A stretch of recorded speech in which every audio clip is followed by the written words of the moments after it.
Hola a todos, soy Óscar Suárez de suárezfoto.com y hoy un día más vamos a traer un vídeo tutorial acerca de fotografía básica.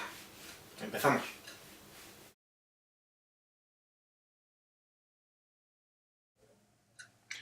Como ya comentamos el otro día, hoy vamos a tratar de los tres pilares básicos para una correcta exposición. Estos son el diafragma, la obturación y el valor ISO. Estamos hablando de cámaras digitales, por lo tanto, estamos hablando de valor ISO. Bien, para empezar, vamos a hablar, por ejemplo, del valor ISO. Cogemos la cámara. Un momentito. Bien, en esta, por ejemplo, el ISO es este botón de aquí. Ahí. Ese es el botón de ISO. Bien, si encendemos y lo pulsamos, el botón de ISO, vemos en la pantallita, se aprecia ahora mismo, por ejemplo, está en 1000, perdón, se ha movido lo que no era, aquí, 1600, se puede bajar, ¿vale? Y para que sepamos lo que es, la ISO básicamente es la sensibilidad con la que el sensor capta la luz, es decir, a más sensibilidad, más número alto con el que trabajamos, más fácil es que se capte la luz y por lo tanto menos tiempo de exposición necesitamos en unas condiciones determinadas. Menos tiempo de exposición o un diafragma más cerrado. Ahora seguimos hablando de eso. Bien, la contrapartida de una ISO alta suele ser el ruido electrónico, ya que estamos hablando de cámaras digitales. En las antiguas cámaras de fotos analógicas, pues el ISO venía determinado por la película que introducíamos en este hueco. Como podrán recordar, quien haya tenido este tipo de cámaras, quien no, pues no puede recordarlo, lógicamente, quien haya nacido en era digital, así que no podrá recordarlo. Pero bien, en este tipo de cámaras el valor ISO se determinaba ahí, en la película. El problema que tenía, evidentemente, es que no se podía andar cambiando de película continuamente. Tenías 24 o 36 disparos y si no acumulabas todos los disparos no podías cambiar la película. Sí, podías rebobinarla, quitarla, perder las tomas que hicieran falta, pero con lo que costaba una película y un revelado, tampoco era algo interesante de hacer. Bien, como digo, en estas cámaras indispensable tener una película con una ISO determinada. En las cámaras de fotos actuales, en las nuevas reflex, pues cambiamos la ISO según nos convenga. Por lo tanto, ahora sí se ha convertido en un elemento más a tener en cuenta. Bien. ¿Qué conseguimos? Pues por ejemplo, estamos fotografiando en un sitio oscuro o de noche, no tenemos trípode y queremos que la velocidad sea suficientemente alta para que no nos salga una fotografía trepidada o completamente movida. Pues subimos la ISO, tenemos una exposición correcta, aunque luego tengamos algo de ruido. Esto es algo que disparando en RAW, modo RAW, es decir, en la calidad más alta a la que disparan las cámaras reflex, podemos solucionar en cierto modo cuando llegamos al momento de la edición. En estos programas yo, por ejemplo, utilizo Lightroom o incluso el Digital Photo Profesional de Canon y te quita muy bien el ruido. Claro, evidentemente tiene el contrapunto de que cuando quitas ruido pierdes un poco de nitidez. Evidentemente, eso es inevitable, pero quita muy bien el ruido. Por lo tanto, no hay que preocuparse mucho de subir a ISOs altas. Es que mi cámara no sube a más de 800 ISO. Bueno, 800 ISO no está nada mal, claro que tienes que combinarlo con diafragmas abiertos, eso sí, pero si tu cámara llega a 1600, o bueno, la mayoría, esa que yo tengo ahí detrás, por ejemplo, llega hasta 6400, quizás sea un poco alto, pero yo he hecho pruebas a 6400 y se puede solucionar el ruido a esa sensibilidad, con lo cual no es completamente descabellado utilizar esa sensibilidad. Estamos hablando de una cámara barata, una 550D, no es una cámara para nada cara. Por lo tanto, hay que perderle el miedo a la ISO, no pasa nada, si sale ruidito no pasa nada. También tenemos otras opciones y por ahí hay muchos tutoriales que comentan el tema. Pasar las fotos a blanco y negro, el ruido se convierte en grano y el grano es, a mi entender, bonito en la fotografía. Yo mismo tengo algunas fotos hechas en blanco y negro en las que la luz era imposible, la ISO está altísima, por ejemplo, 12.600 ISO, incluso 25.000 ISO y bueno, no pasa nada. Se le pone esa fotografía en concreto en blanco y negro y lo solucionamos. Bien, seguimos hablando de otro de los elementos importantes, que en este caso es el diafragma. Bien, aquí tenéis un objetivo. Es un objetivo antiguo de los que tenían enfoque manual, es un zoom bastante bueno, 80-200, y hablaremos en otro momento de las distancias focales y de la repercusión del sensor que nuestra cámara tenga en estas distancias focales. Pero bien, para lo que hoy quiero no necesito nada de esto, solamente enseñaros dónde va colocado el diafragma. Si veis ahí, dentro del agujero se observa, a ver, ahí, si observáis eso que se cierra y que se vuelve a abrir, eso es el diafragma. Está aquí, en el objetivo, no en la cámara. Está compuesto por una serie de palas que se van cerrando, se van uniendo y van cerrando el agujerito del diafragma. Por aquí es por donde pasa la luz. Y llega hasta el sensor. Una vez se abre el otro elemento del que vamos a hablar, que es el obturador, que se ve perfectamente en esta cámara, que es esta especie de... ahí se ve visto bien. Esa especie de cortinita que se ve aquí, esa cortinita, es el diafragma. Perdón, el obturador. El diafragma está en el objetivo. Bien. Diafragma se abre o se cierra en función de lo que queramos. Diafragma cerrado obtenemos una toma más nítida, con mayor profundidad de campo. Para el que no sepa lo que es la profundidad de campo, pues básicamente es esto. Yo ahora mismo estoy enfocado y la puerta está un poco más desenfocada que yo, ¿vale? O incluso la cámara de atrás está más desenfocada que yo. La profundidad de campo ahora mismo está a partir de aquí. Yo sigo teniendo, con lo cual hemos de asumir que, bueno, la cámara es la del ordenador, por lo tanto tiene un diafragma minúsculo y da mucha profundidad de campo. Bien, tener el diafragma abierto, muy abierto, da, como este por ejemplo, bueno, tiene desde 3,5, diafragma 3,5, no está mal para un zoom de hace 30 años. Bien. Tiene, a partir de ese diafragma, hasta 22 tiene ese, por ejemplo. Yo tengo otros objetivos por aquí. A ver, saco uno de ellos. Este, por ejemplo. Este, por ejemplo. Un Canon fijo.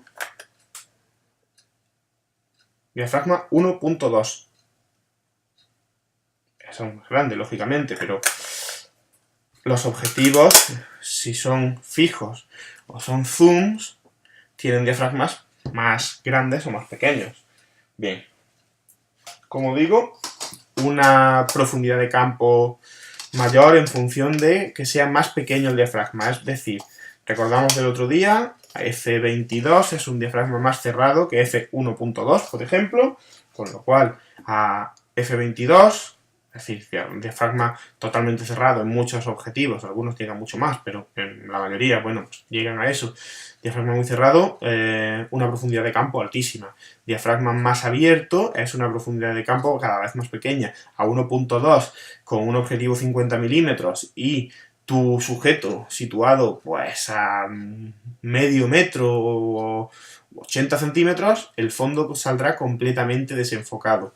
Con lo cual la profundidad de campo es mínima.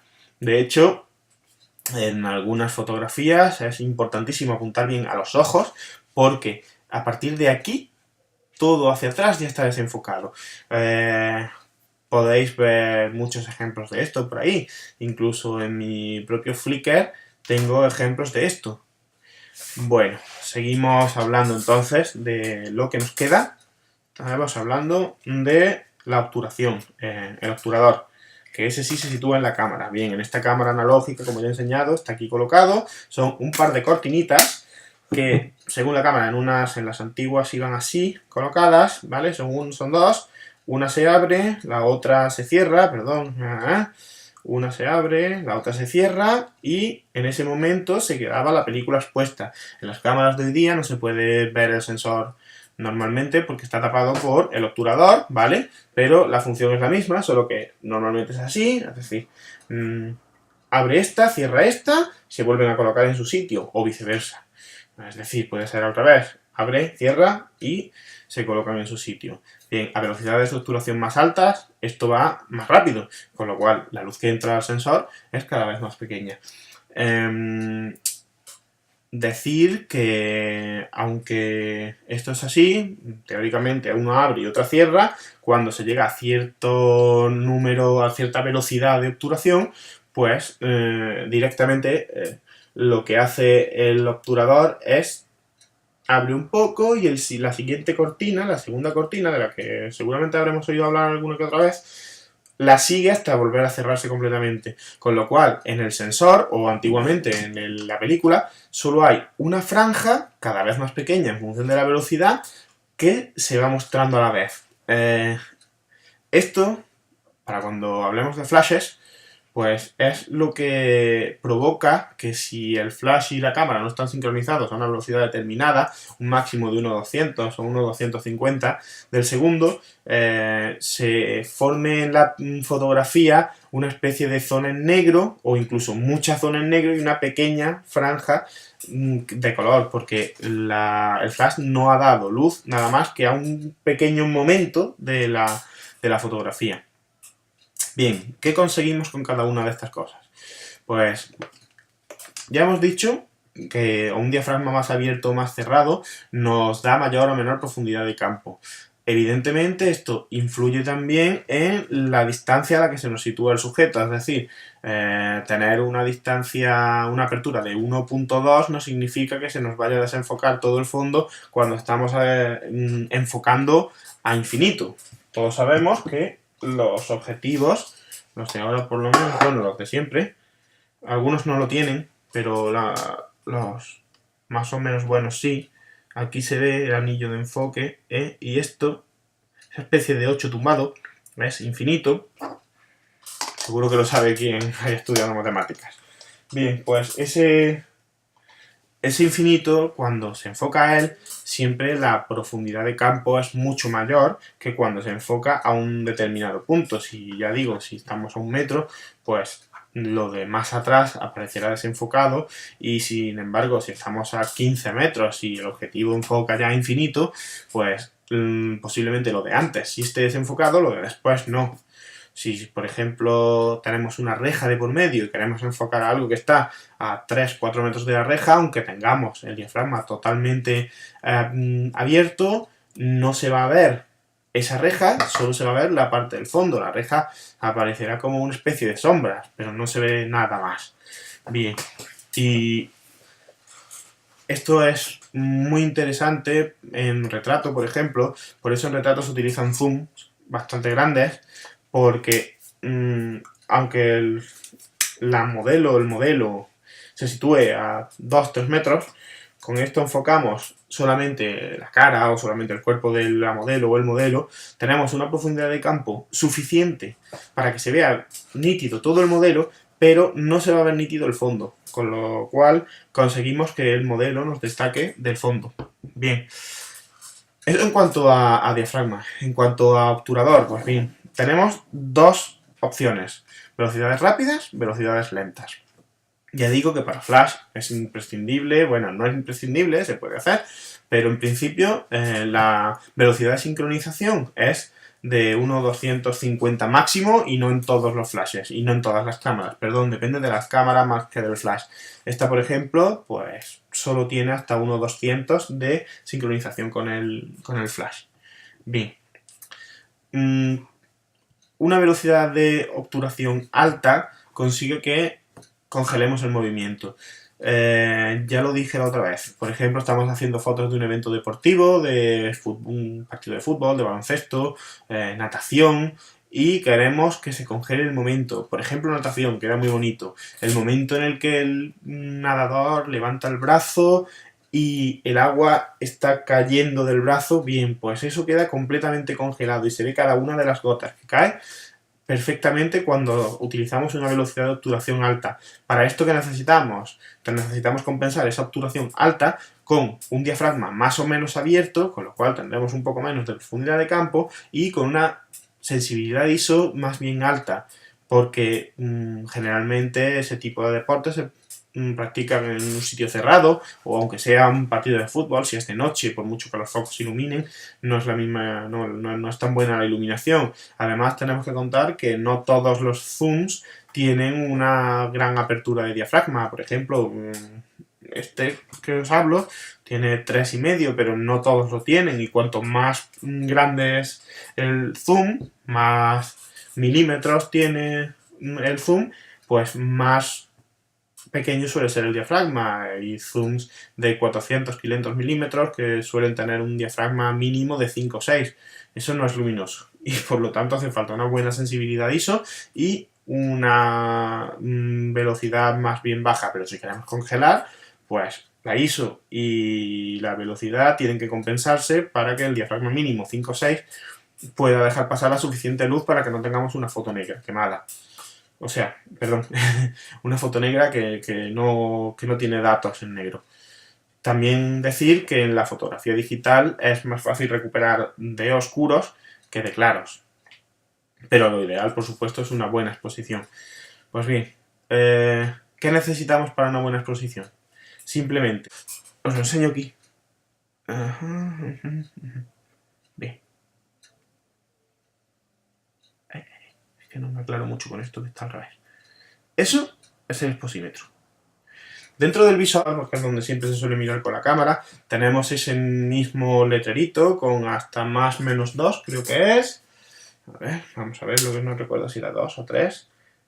Efectivamente, con hasta 2. 3. Bien, sí, 3, igual que en la pantallita. Bien, pues tenemos ese mismo visor con hasta 3. Eso es el exposímetro. Nosotros seleccionamos una ISO, la más baja posible dentro de lo que podemos. Ya digo que no hay que tenerle miedo a subir la ISO, pero siempre que se pueda tener una ISO más baja tendremos menos ruido, con lo cual obtendremos más nitidez. Pues tenemos una ISO baja y ahora abrimos el diafragma a lo que nos interese en función de lo que queramos, más menos profundidad de campo. Siempre estamos hablando en modo manual. En el resto de modos sabemos que la cámara decide algún parámetro, como mínimo 1 y como máximo todos, como ya hablamos la otra vez. Bien, pues abrimos el diafragma, lo que nos interese. Pues por ejemplo, que digo yo, tenemos una ISO 200 a plena luz del día, tenemos una ISO 200 y tenemos un diafragma en F8, porque no nos interesa que la profundidad de campo sea minúscula, nos interesa una profundidad de campo alta. Bien, pues, bueno, voy a cerrar esto que me está molestando la vista, aquí.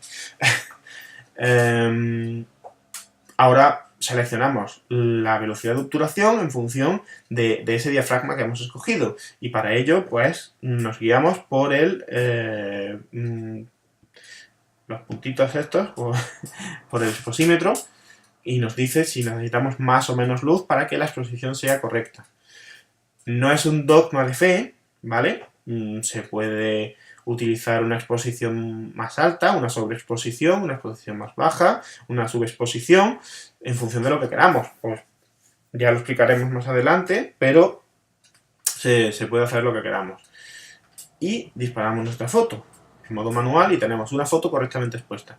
Distinto que sea una buena foto, distinto que sea una foto artística, pero bueno, lo que nos interesa, una foto bien expuesta, en la que salga bien lo que tenemos delante.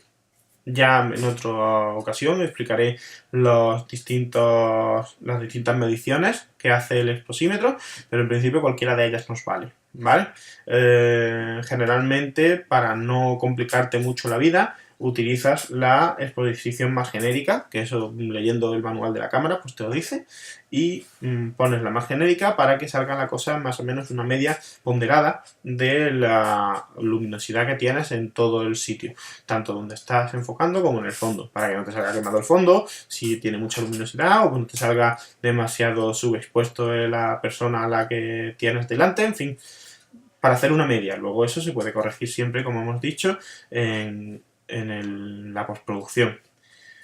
Bien, esto ha sido todo por hoy. Este ha sido el tutorial de hoy acerca de lo que son el diafragma, la ISO y la obturación. Si hay alguna duda, alguna pregunta, pues no hay ningún problema, me la dejáis abajo en el canal de YouTube, o si queréis en los rótulos aparece mi web, pues podéis hacerlo también desde allí si queréis. Esto es todo, ha sido un placer y ya sabéis, para lo que queráis aquí me tenéis en suarezfoto.com, podéis ver si os interesan mis fotos, mi Flickr, que también lo pongo en los rotulitos de abajo y tal, o si queréis en mi Google Plus o donde queráis. Aquí estoy para lo que os apetezca. Muchas gracias por seguirme en el canal.